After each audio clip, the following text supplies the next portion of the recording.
انسان جب کسی شخص سے پیار کرنے لگے، کسی کو اپنا رہبر اور رہنما ماننے لگے، پھر اگر وہ اس ہستی کو جہتوں میں اور مختلف قسم کی سمتوں میں قید کرنے لگے تو اس کی محبت کمزور سی نظر آتی ہے۔ کہے کہ مجھے فلاں سے پیار ضرور ہے، پر اتنا ہے، اتنا نہیں ہے، اس حد تک ہے، اس سے آگے نہیں ہے، اتنا کروں گا، اس سے آگے نہیں جاؤں گا، اتنی بات مانوں گا، اس سے زیادہ نہیں مانوں گا، تو محسوس ہوتا ہے کہ اس شخص نے محبت کی نہیں۔ محبت تو اطاعت پر مجبور کر دیتی ہے، محبت تو انسان کو مجنون بنا دیتی ہے۔ اللہ کے پیارے رسول صلی اللہ تعالیٰ علیہ وآلہ وسلم کی محبت ہم پر ضروری قرار دی گئی۔ جس طرح حدیث پاک میں یہ فرمایا گیا نا کہ تم اتنی دیر تک مومن نہیں ہو سکتے جب تک ہر چیز سے بڑھ کر، ہر شخص سے بڑھ کر نبی پاک علیہ السلام سے پیار نہ کرو، اسی طرح قرآن مجید نے فرمایا کہ فلا و ربک، اے محبوب ہمیں آپ کے رب کی قسم، اے محبوب آپ کے رب کی قسم، لا یؤمنون حتی یحکموک فیما شجر بینہم، یہ اس وقت تک مومن نہیں ہو سکتے جب تک اپنے ہر معاملے میں آپ کو حاکم تسلیم نہ کر لیں۔ یا آپ کو حاکم تسلیم کر لیں، ہر بات میں آپ کا حکم ماننے لگیں تو آپ کا رب پھر ان کو مومن مانے گا۔ ہر معاملے میں، نماز پڑھنے میں بھی نبی پاک کا حکم ماننا ہے، اور شادی کرنے میں بھی نبی کریم کا حکم ماننا ہے، روزہ رکھنے میں بھی حضور کا حکم ماننا ہے، اور تجارت کرنے میں بھی نبی کریم علیہ السلام کا حکم ماننا ہے۔ جس طرح ہم لوگوں نے نوافل پڑھنے میں، تلاوت کرنے میں رسول کریم علیہ السلام کی بات کو سننا ہے، اسی طرح ہم نے فیصلے کرنے میں، کچہری میں جانے میں، عدالت میں پہنچنے میں، وہاں بھی ہم نے نبی کریم صلی اللہ تعالیٰ علیہ وسلم کی بات پر ہی غور کرنا ہے، اور سرور کائنات علیہ السلام کو ہر معاملے میں از اول تاخر اپنا حاکم تسلیم کرنا۔ جب ہم اس مفہوم کو سادہ لفظوں میں لیتے ہیں نا کہ ہر معاملے میں حضور سید عالم صلی اللہ علیہ وسلم کا قول فیصل ہوگا، تو پھر ہم کہتے ہیں کہ دنیا میں جب نظام مصطفیٰ نافذ ہو پھر حضور کا قول فیصل ہے۔ یعنی جس طرح حضور کی بات مسجد کے ممبر سے مانی جا رہی ہے، اسی طرح پارلیمنٹ میں بھی اسی طرح حضور کی بات کو تسلیم کیا۔ جس طرح نبی پاک علیہ الصلاۃ والسلام کی بات کا نفاذ ہم نماز روزے کے معاملے میں غور سے سنتے ہیں، مسئلہ پوچھتے ہیں، باریک ہو کے چلتے ہیں، اسی طرح جب جج فیصلہ کرے تو پھر بھی اس نے رسول اللہ صلی اللہ علیہ وسلم کے دین کو ہی دیکھنا ہے۔ نظام مصطفیٰ صلی اللہ علیہ وسلم جب نافذ ہوگا، دنیا میں حضور کا قانون جب نافذ ہوگا تو پھر ٹھنڈی ہوا چلے گی۔ مسلمانوں کا یہ مسئلہ ہے کہ یہ نبی پاک سے پیار تو کرتے ہیں اور الحمدللہ بڑا کرتے ہیں، لیکن یہ پیار کو جہتوں اور سمتوں میں قید کرتے ہیں۔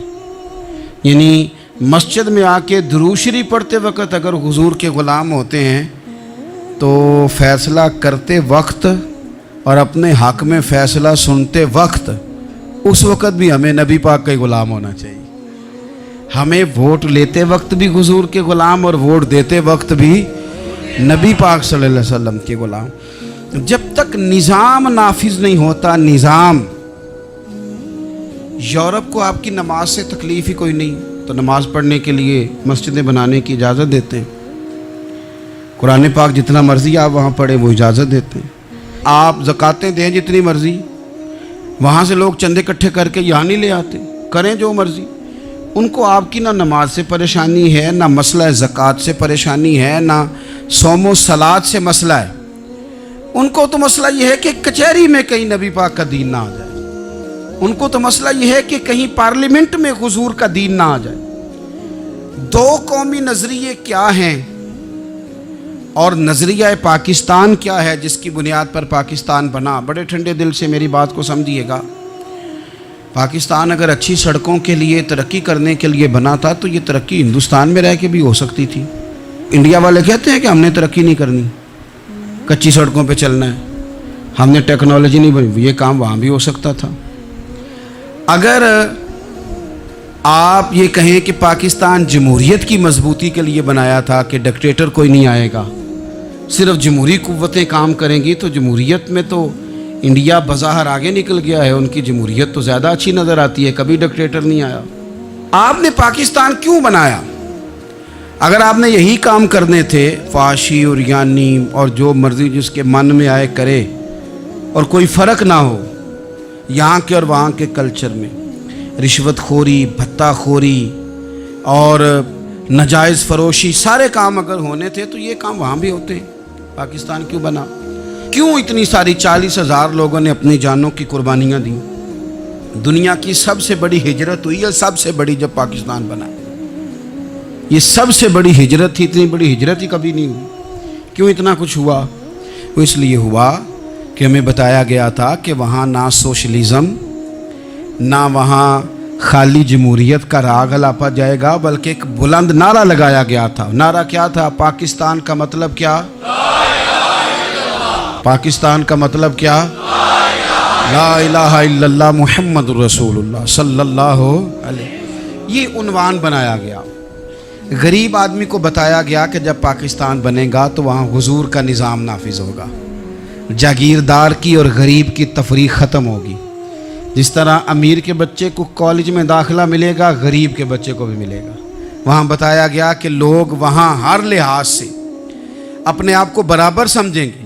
وہاں وہی بات ہوگی جو جناب صدیق اکبر کرتے تھے، وہاں وہی جملے دہرائے جائیں گے جو حضرت عمر فرماتے تھے، وہاں اسی طرح غریب پر سخاوت کی جائے گی، اسے دیا جائے گا جس طرح حضرت عثمان غنی کرتے تھے، وہاں اسی طرح فقر کا دور دورہ ہوگا، سادگی کا حسن ہوگا، اپنائیت کا نور ہوگا جو مولا علی شیر خدا نے عطا فرمایا تھا۔ اس سوچ کی بنیاد پر پاکستان بنایا گیا، اس سوچ کی بنیاد پر، اور اسی سوچ کو آگے لے کر کے جایا گیا۔ کوئی سیاسی پارٹی اب یہ بات نہیں کرتی۔ دو قومی نظریے کا معنی یہ تھا کہ ہندو الگ قوم ہے، مسلمان ایک الگ قوم ہے، ان کا رہنا سہنا، اٹھنا بیٹھنا، کھانا پینا الگ ہے، ہمارا اٹھنا بیٹھنا، کھانا پینا، سارے معاملات الگ ہیں، تہذیب و تمدن الگ ہے، لہذا ہمیں الگ سے خطہ چاہیے جہاں ہم اسلامی نظریات کے مطابق آزاد ہو کے اپنا وقت گزار سکیں۔ اس دو قومی نظریے کی بنیاد پر، دو قومی پہلے تو علامہ اقبال اس کے قائل نہیں تھے۔ علامہ اقبال کا پہلے خیال یہ تھا کہ سارے جہاں سے اچھا ہندوستان ہمارا، یہ اقبال نے لکھا تھا۔ پھر اقبال کہتے ہیں میری سوچ بدلی، اور پھر میں نے کہا کہ نہیں، خطوں کے زور پہ نہیں، آپ رنگ نسل کے زور پہ نہیں، بلکہ کہنے لگے کہ اپنی ملت پر قیاس اقوام مغرب سے نہ کر، خاص ہے ترکیب میں قوم رسول ہاشمی۔ آپ جو تقسیم کریں گے، یہ جو تقسیم ہوئی ہے نا عرب کی، یہ مذہب کی بنیاد پہ نہیں ہوئی، یہ تو ان کی ذاتی لڑائیاں تھیں، چھوٹا سا دبئی بن گیا، چھوٹا سا مسقط، چھوٹا سا ابو ظبی، یہ تو ان کی ذاتی لڑائیاں تھیں، قبیلوں کی لڑائیاں تھیں، جنگیں تھیں، چھوٹے چھوٹے ملک الگ سے تقسیم ہو گئے۔ یہ مذہب کی بنیاد پہ ایسا نہیں ہوا۔ دنیا میں جتنی ریاستیں ٹوٹ کر بڑی ریاستوں سے الگ ہوئی تو اس میں یہ تھا کہ ہماری قوم الگ ہے، ہم سردار علیحدہ سے ہیں، اس لیے ہم علیحدگی پسند ہیں۔ دنیا کے اندر دو ہی وطن ہیں جو دین کے نام پہ بنے، دو ہی اسٹیٹ ہیں جو اسلام کے نام پر وجود میں آئیں، پہلی مدینہ منورہ ہے اور دوسری پاکستان ہے۔ خالص مذہب کے نام پر یہ دو ریاستیں وجود میں ہیں، ایک مدینہ طیبہ اور دوسرا پاکستان۔ پاکستان کا مطلب کیا؟ لا الہ الا اللہ محمد رسول اللہ صلی اللہ علیہ وسلم۔ اس بنیاد پر اس وطن کو، خطے کو حاصل کیا گیا، یہی نعرہ لگایا گیا، یہی نعرہ محمد علی جناح لگاتے تھے، یہی ڈاکٹر اقبال لگاتے تھے، یہی نعرہ چودھری رحمت علی لگاتے تھے، یہی وہ نعرہ تھا جس نعرے کو تحریک پاکستان کے قائدین نے آگے پہنچایا۔ اس زمانے میں جو رائٹر لکھتے تھے ان کی تحریریں آپ آج بھی نکال کے دیکھ لیں، وہ کہا کرتے تھے کہ پاکستان قائم ہوگا تو امیر غریب کی تفریق ختم ہوگی، پاکستان میں وہی نظام آئے گا جو نظام رسول پاک صلی اللہ علیہ وسلم لے کے آئے، قرآن کو نافذ کر دیا جائے گا۔ یہ اس زمانے کے لوگ لکھا کرتے تھے، بیان کرتے تھے، اسی کا ابلاغ ہوتا تھا۔ پتہ نہیں پھر کس کی نظر لگی، کیا ہوا، اور تحریک پاکستان میں جذباتی طور پر علماء نے کردار ادا کیا۔ علماء نے، حضرت مولانا عبدال حامد بدایونی، حضرت مولانا سید نعیم الدین صاحب مراد آبادی، حضرت مولانا عبدالعلیم صاحب میرٹھی، اور ایک بڑا نام امیر ملت حضرت پیر سید جماعت علی شاہ صاحب محدث علی پوری، 100 سال سے زیادہ عمر کے بابا جی تحریک پاکستان کے لیے جلسے ہو رہے ہیں۔ بابا جی سے اٹھا نہیں جاتا، تو جس طرح 4 لوگ چارپائی پہ جنازہ اٹھاتے ہیں، اس طرح 4 لوگوں نے چارپائی پہ بابا جی کو اٹھایا ہوا ہے، امیر ملت سید زادے، اور چارپائی ان کی اٹھا کے جلسوں میں لے جائی جاتی ہے، اور وہ تقریریں کرتے ہیں اور کہتے ہیں سنو بھائی، جو مسلم لیگ کو ووٹ نہیں دے گا پھر ہم اس کا جنازہ بھی نہیں پڑھائیں گے، جو ووٹ نہیں دے گا ہم دفن بھی نہیں ہونے دیں گے اپنے قبرستانوں میں، جو ووٹ نہیں دے گا ہمارا مرید ہی نہیں۔ اتنے جذبات میں لا کے 40,000 لوگوں نے قربانیاں دی۔ ایک نظریہ تھا کہ ہندو الگ قوم ہے، مسلمان ایک، اور پھر پاکستان بنایا گیا۔ آج کیا دھما چوکڑی ہے، کیا ذاتوں پاتوں کی بنیاد پر؟ یہ تو ہندوؤں کا طریقہ تھا کہ وہ ذاتیں پاتیں گنتے تھے کہ یہ برہمن ہے، یہ شوتری ہے، یہ کھتری ہے، یہ فلانا ہے، یہ ہمارے گھر نہیں آ سکتا، یہ نیچ ہے۔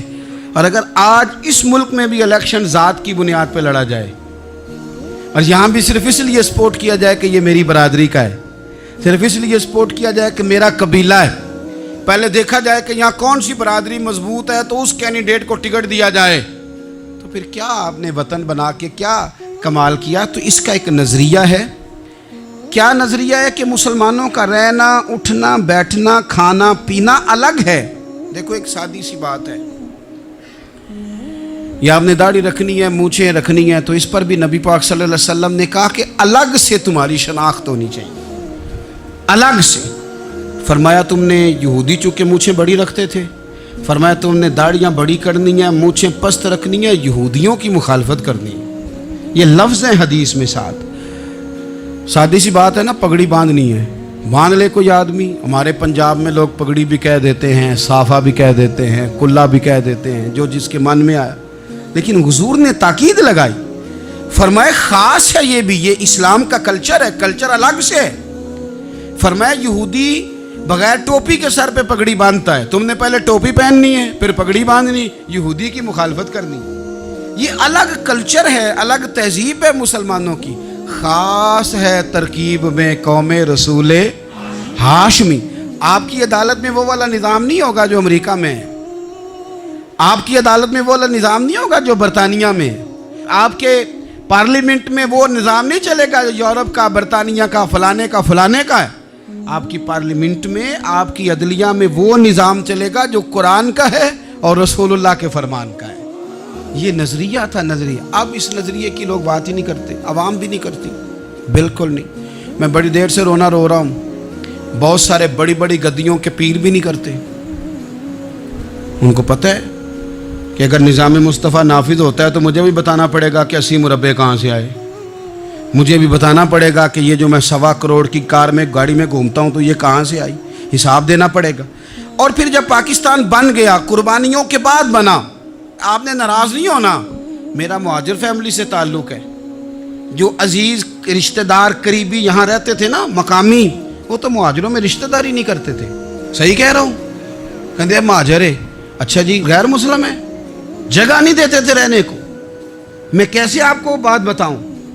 پھر اس چھوٹی چھوٹی غلطیوں کو لوگوں نے ووٹ بنا کے بڑی بڑی قتل و غارت نہیں کی اس ملک میں۔ اتنا بڑا تکلیف والا منظر تھا۔ میرے دادا جی کی فیملی ساری پاکستان آئی تھی، دادی کی نہیں آئی تھی۔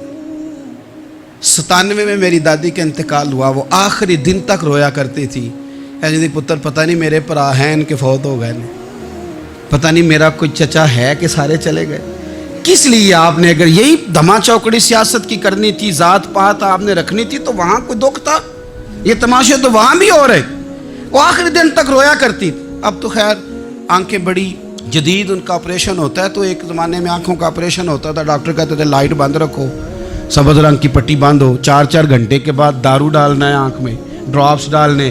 میں 4 گھنٹے کے بعد ان کی آنکھوں میں ڈراپس ڈالنے جاتا تھا، تو کبھی کبھی مجھے بٹھا لیتی تھیں، تو کہتی تھیں کہ پتہ نہیں کوئی بچا ہے کہ نہیں بچا، پتہ نہیں اب کوئی ہے کہ نہیں، پتہ نہیں کوئی ان میں سے ہوگا کہ نہیں. پتر میں تینوں دساں ساڈے پنڈ کس طرح دا ہوندا سی, میں تمہیں بتاؤں فلانی چیز. پھر جناح نے اعلان کیا تھا کہ ملک بن گیا. کہتی تھی ہم نے بڑا کہا اپنے رشتہ داروں سے کہ چلیں, پر وہ کہتے تھے یہ تو تھوڑے دنوں کی بات ہے, سب نے واپس آ جانا ہے.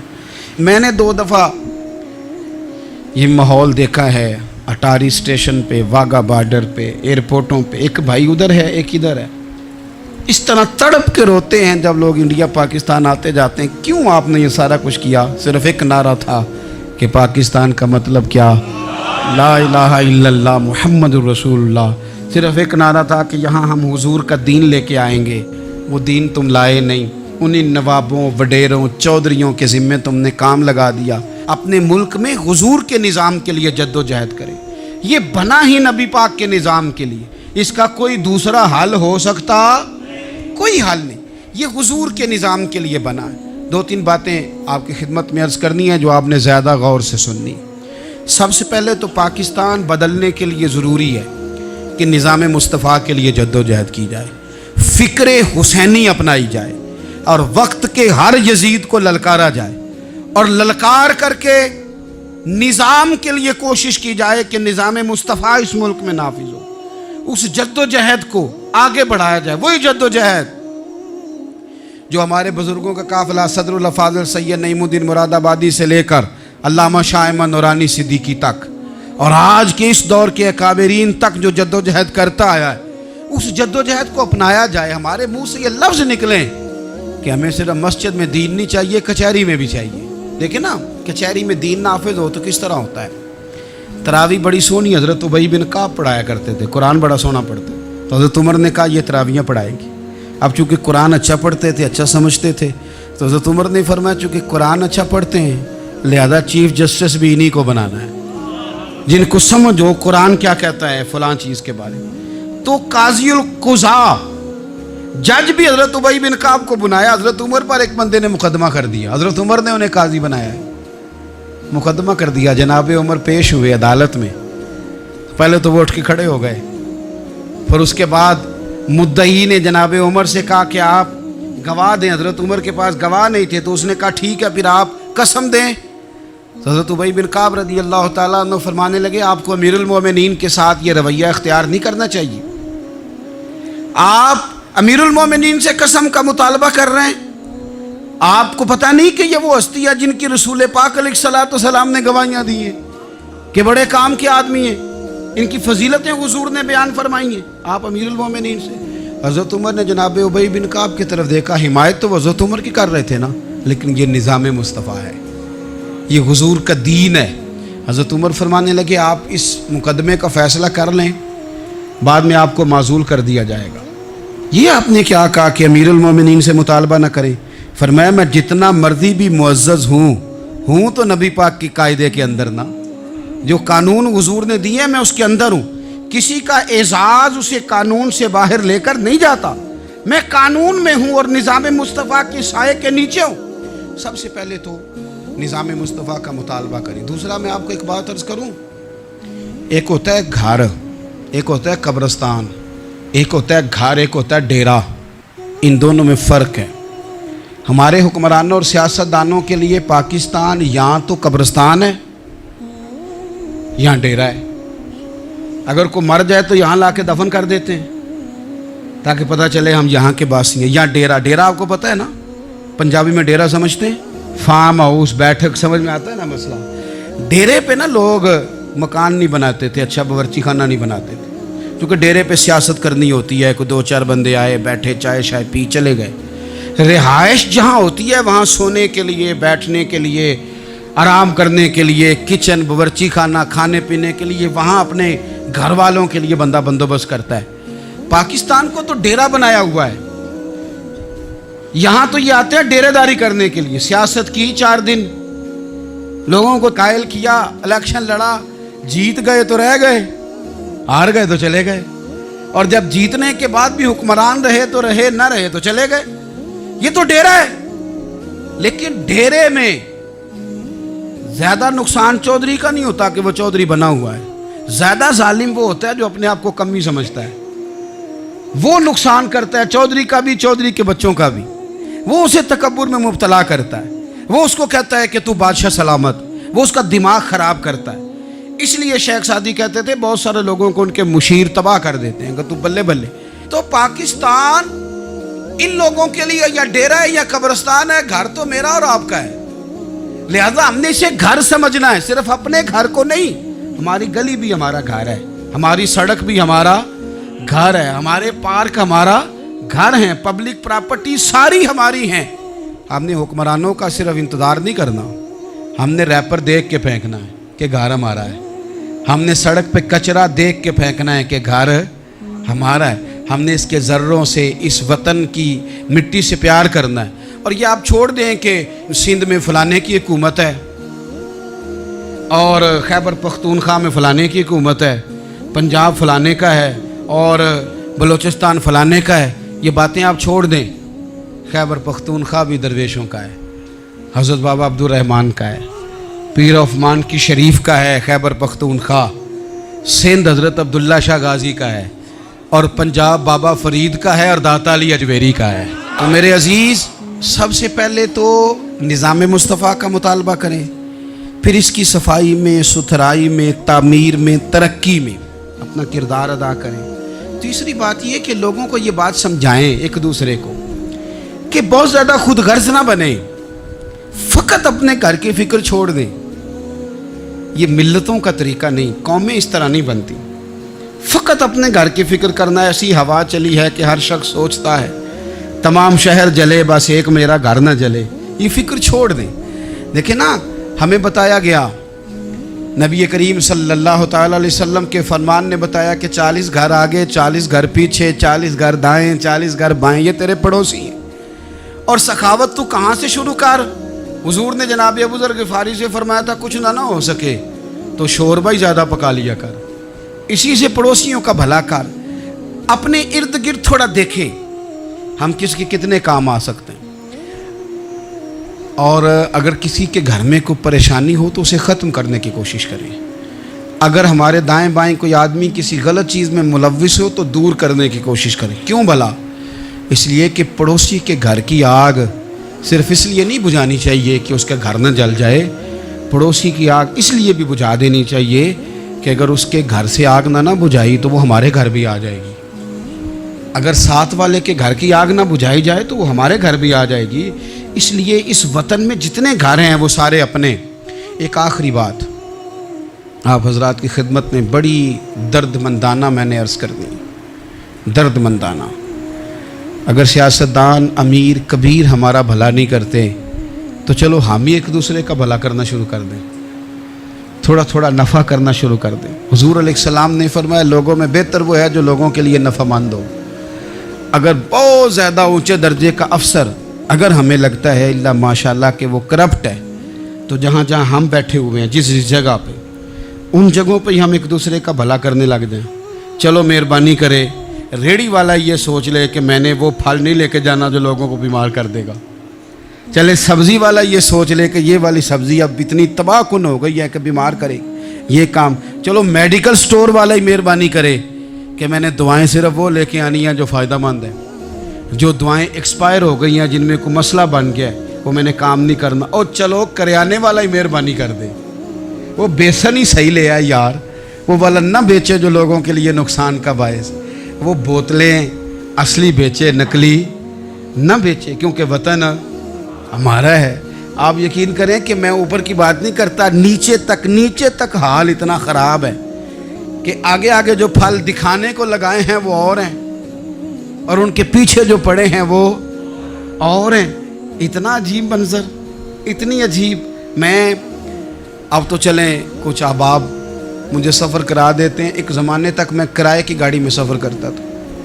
ایک صاحب کو میں نے ایک دفعہ بتایا کہ مجھے شیخو پورہ جانا ہے، کتنی دیر رکیں گے؟ میں نے کہا کہ ظاہر ہے جلسہ ہے، فارغ ہوگا تو آ جائیں گے۔ تو شیخو پورہ والوں نے بھی مجھے شیخو پورہ بتایا تھا، تو وہاں جا کے پتہ چلا کہ 10 کلومیٹر اندر جانا ہے۔ انہوں نے بریک لگا لی وہیں پہ، کہنے لگے جی 10 کلومیٹر اگے جانا ہے تو پیسے نویں طے ہون گے، گل شیخو پورے دی ہوئی سی۔ تو میں کوئی ایسا مسئلہ نہیں تھا، میں ہنس پڑا، پریشان نہیں ہوا، میں نے کہا بالکل ٹھیک ہے، آپ صحیح کہہ رہے ہیں۔ یہ آپ کی بات بالکل بجا ہے، آپ نے جو کہا وہ درست کہا، لیکن یار میں نے تو یہی سنا ہے کہ یہ شیخو پورہ ہے تو 10 کلومیٹر تک تو بہرحال ایک شہر ویسے بھی ہوتا ہی ہے، یہ تو نہیں ہوتا کہ اس کی ایک باؤنڈری ہے کہ 1 کلومیٹر کے اندر شہر بند ہے۔ لیکن میں نے کہا کہ تیری سوچ نے ایک بات مجھے، اس دوست کو میں نے سمجھایا، پیارے تھے، قائل کیا، اور میں نے کہا تمہاری سوچ سے ایک بات میری سمجھ میں آئی ہے کہ ہم بڑے خود غرض ہیں، ہمیں صرف ہمارے حکمران نہیں لوٹتے، بس ہاتھ نہ پہنچے تو انگور کھٹے، ورنہ اگر پہنچ جائیں تو کوئی ایک طریقہ ہونا چاہیے کسی بندے کو کسی جگہ نیچے لے کے آنے کا کہ او ہو 10 کلومیٹر آپ نے تو یہ کہا تھا، اب کیسے بات ہوگی؟ میں نے انہیں کہا کہ کچھ بھی نہیں اس سے فرق پڑتا، اس سے کوئی فرق نہیں پڑتا، لیکن ایک زمانہ میں نے دور دیکھا، اور ایک دور میں نے وہ بھی دیکھا کہ مجھے ایک جگہ جانا تھا، اللہ اکبر، ایک قاری صاحب تھے، امام صاحب تھے، کسی زمانے میں وہ رہ چکے، تو ہمارے علاقے میں بھی انہوں نے امامت کی تھی، تو میں وہاں جا رہا تھا، تو ان کے گاؤں پہنچنے سٹاپ پہ اتر کے تو میں تانگے پہ بیٹھا، تانگے والے کو میں نے کہا کہ وہ چونکہ اپنے گاؤں جا چکے تھے چھوڑ کے ہمارا علاقہ، تو میں نے کہا فلانے قاری صاحب کے یہاں جانا ہے، تو نیچے اتر کے تانگے والا ظاہر ہے کار والے سے تو غریب ہی ہوتا ہے، تو میں نے اس تانگے والے سے کہا کہ میاں کرایہ کتنا تیرا بنتا ہے؟ کہنے لگا میں مولوی صاحب دے پرونے کو کرایہ نہیں لینا، اس لیے کہ انہوں نے ہمیں قرآن پاک پڑھایا ہے، اور انہوں نے ہمیں، اور پھر میں وہ تانگے والا، اس کے کپڑے، اس کی طامت، اس کا سارا کچھ سادہ، تو میں بار بار میرا دل کرتا تھا کہ میری آنکھیں اس کی فوٹو کھینچ لیں، کیا شخص ہے، کیا انداز ہے، اور وہ مجھے کہنے لگا مولوی صاحب واپس کدوں کو جانا دے؟ میں نے ان سے کہا کہ میں نے نا جی شام کو ہی واپس لوٹ جانا ہے، تو کہنے لگے میں ڈیگر کو تک تہاڈا ویٹ کراں گا تے میں تانوں ڈیکاں گا، ایک سواری کٹ پاواں گا، میرا دل کردا ہے مولوی صاحب دا پرونا واپس بھی فری جائے۔ کیا اس کی آمدن ہوتی ہے تانگے والے کی؟ وہ بندہ بھی یاد رہ گیا، یہ بندہ بھی یاد رہ گیا، خدا را ہم یاد رہیں گے، مہربانی کریں آپ ایک دوسرے کا تھوڑا تھوڑا بھلا کریں، ایک دوسرے کی تھوڑی تھوڑی خیر کریں، ایک دوسرے کا تھوڑا تھوڑا نظریہ۔ ایک بندہ مجھے وہ بھی یاد ہے، بس میں بیٹھا تھا تو اس نے نا، ایک بوڑھی اماں نے اسے کہا کہ پتر میرے کو نا کرایہ 14 روپے تھا، تو اس نے کہا پتر میرے کو 10 ہی دے، تو اپنا اپنا رویہ ہوتا ہے۔ تو وہ کنڈکٹر جو تھا گاڑی کا، وہ کہنے لگا اماں جی اتر کے گا نہیں جے جانا؟ کہنے لگی پتر وے جانا ہے، پیدل ٹر جائیں گی، غریب ہے میرا پتر، زیادہ پیسے نہیں کماندا، تو 10 روپے ہی نے۔ تو وہ کلینڈر بھی مجھے یاد رہ گیا، اس نے 10 بھی اماں کو واپس کر دیا۔ کہنے لگا اماں جی کوئی گل نہیں، ساری دیہڑی کمائی دے ہی نے، اللہ دیونے والا ہے، تسی پیدل نہ جاویو، اے 10 روپے رکشے والے نو دئیو تاکہ تانوں گھر چ۔ او یار ایک ایک قطرہ اس ملک میں، ایک ایک آنسو کسی کا پوچھ لو، زیادہ نہیں، ایک ایک 2 آنسو پوچھو گے تو بڑے لوگ رونا چھوڑ دیں گے، ایک ایک 2 آنسو پوچھ لو گے تو بڑے لوگ ہیں رونا چھوڑ دیں گے۔ میں چونکہ غور سے چیزوں کو، میرا حافظہ بڑا اچھا ہے تو میں دیکھتا رہتا ہوں۔ میری ہمشیرہ کی شادی تھی تو میں نے ایک فرنیچر والے سے بات کی، میں نے کہا بھائی یہ اس طرح کر کے فرنیچر بنانا ہے، تو کہنے لگا گھر واسطے یا کسی تھی نو دینا جی؟ وڈیرے بابا جی۔ میں نے کہا جی نہیں۔ کہنے لگا حضرت جی جویں دل کرے گا کر لیا جے، تیاں تہانیاں دا اونج بھی حصہ ہوندا ہے، تو میں بیٹیوں کے لیے، او بھائی نہ کوئی اس میں کمی ہوئی، غریب آدمی تھا نہ میں نے کوئی کمی کی، ہو گئی بات، پر بابا تو یاد رہ گیا نا۔ او بھائی تھوڑا تھوڑا نا، یہ وطن ہمارا ہے، تیاں بھی سانجیاں ہوندیاں نے تے انہاں دے دکھ بھی سانجے۔ اسی بڑے چنگے لوگ جے، ساڈے وڈیرے سانو اے نہیں سن کہندے فلانے دا جوائی ہے، وہ سانو کہن سن ساڈے پنڈ دا جوائی ہے۔ اور چودھریوں کا بچہ بھی اتر کے سلام کر کے کہتا تھا پا جی تہاڈا بیگ میں نہ چالا، کار نہ چھڈ آواں، اپنا کلچر واپس لے آؤ، نہیں چاہیے ہمیں زیادہ موبائل، کونی ضرورت ہمیں ٹیکنالوجی کی، کونی اتنی لمبی چوڑی فوٹو کی، واپس آؤ۔ بیٹی اس پنڈ ساڈی تھی ویائی ہے، اتنے جدو برات جائے گی تو اس تھی کا بھی تحفہ جائے گا، کیونکہ اتنے یہ واپس آ جاؤ، نہ اتنے جدید بنو کہ خود غرضی ہو، نہ یہ جملے بولو کہ میں ضرورت پڑے تو گدھے کو باپ بنا لیتا ہوں، اس طرح نہ کرو، اپنی ہی مٹی پہ چلنے کا سلیقہ سیکھو۔ کسی کے سنگ مرمر پہ چلو گے تو پھسل جاؤ گے۔ پیار بانٹیں، یہ وطن ہمارا ہے، ہم نے یہاں مل کے رہنا۔ چھوٹے چھوٹے تعاون ایک دوسرے کے ساتھ کرو گے تو وطن میں اخوت بڑھے، پیار بڑھے گا، للہیت میں اضافہ ہوگا۔